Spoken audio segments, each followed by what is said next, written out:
বাংলাদেশের নেতার পরিবর্তন অনেকবার হয়েছে, ক্ষমতার পরিবর্তন অনেকবার হয়েছে, চেয়ারের পরিবর্তন অনেকবার হয়েছে, এদেশের মানুষের ভাগ্যের পরিবর্তন হয় নাই। আর আমরা পুরাতন কোন বউকে নতুন শাড়ি পরিয়ে আনবো না। এবার বাংলাদেশের রাষ্ট্র ক্ষমতা ইসলামকে নেব। এবার কোরআনের সংসদ গড়ার জন্য প্রস্তুত আছি তো সবাই। আমি একটা কথা বলে শেষ করব, ভালো করে শোনেন। আমি একটা কথাই লক্ষ মানুষের ভিতরে একটা কথা বলে শেষ করব। 2024-এর জুলাই আগস্টের গণবিপ্লবে নেতৃত্ব দিয়েছেন আমাদের নেতা শায়েখ চরমনাই। সামনে থেকে নেতৃত্ব দিয়েছেন আমাদের নেতা পীর সাহেব চরমনাই। এদেশের আধিপত্যবাদী শক্তির মোকাবেলার সবচেয়ে ক্যারিসমাটিক লিডার পীর সাহেব চরমনাই। আমি এখানে আজকে বক্তৃতা করব না, শুধু একটা কথা বলবো। আমাদের নেতা পীর সাহেব চরমনাই 2024-এর জুলাই আগস্টের গণবিপ্লবের ঘোষণা করেছেন।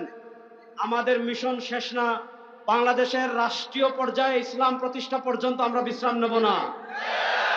আমাদের নেতা পীর সাহেব চরমনাই এই ঘোষণা বাস্তবায়ন করার জন্য বাংলার টেকনাফ থেকে তেতুলিয়া পর্যন্ত আল্লাহর কোরআনকে বিজয় করার জন্য পরিশ্রম করার জন্য আমরা প্রস্তুত আছি তো ইনশাআল্লাহ।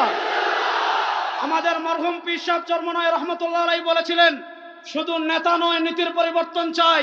বাংলাদেশের নেতার পরিবর্তন অনেকবার হয়েছে, ক্ষমতার পরিবর্তন অনেকবার হয়েছে, চেয়ারের পরিবর্তন অনেকবার হয়েছে, এদেশের মানুষের ভাগ্যের পরিবর্তন হয় নাই। আর আমরা পুরাতন কোন বউকে নতুন শাড়ি পরিয়ে আনবো না। এবার বাংলাদেশের রাষ্ট্র ক্ষমতা ইসলামকে নেব। এবার কোরআনের সংসদ গড়ার জন্য প্রস্তুত আছি তো সবাই। আমি একটা কথা বলে শেষ করব, ভালো করে শোনেন। আমি একটা কথাই লক্ষ মানুষের ভিতরে একটা কথা বলে শেষ করব। 2024-এর জুলাই আগস্টের গণবিপ্লবে নেতৃত্ব দিয়েছেন আমাদের নেতা শায়েখ চরমনাই। সামনে থেকে নেতৃত্ব দিয়েছেন আমাদের নেতা পীর সাহেব চরমনাই। এদেশের আধিপত্যবাদী শক্তির মোকাবেলার সবচেয়ে ক্যারিসমাটিক লিডার পীর সাহেব চরমনাই। আমরা দেখেছি 2024-এর জুলাই আগস্টের গণবিপ্লবের পর আমরা দেখেছি, নাম বলছি না, কেউ কেউ বাংলাদেশে আল্লাহকে নিয়ে কটূক্তি করছেন, নবীকে নিয়ে কটূক্তি করছেন। আজকের চরমনাই ময়দান থেকে সুস্পষ্ট ঘোষণা করছি, এই পরিবর্তিত বাংলাদেশে কেউ আল্লাহকে নিয়ে কটূক্তি করলে তার জিহ্বা ফাটিয়ে ফেলা হবে।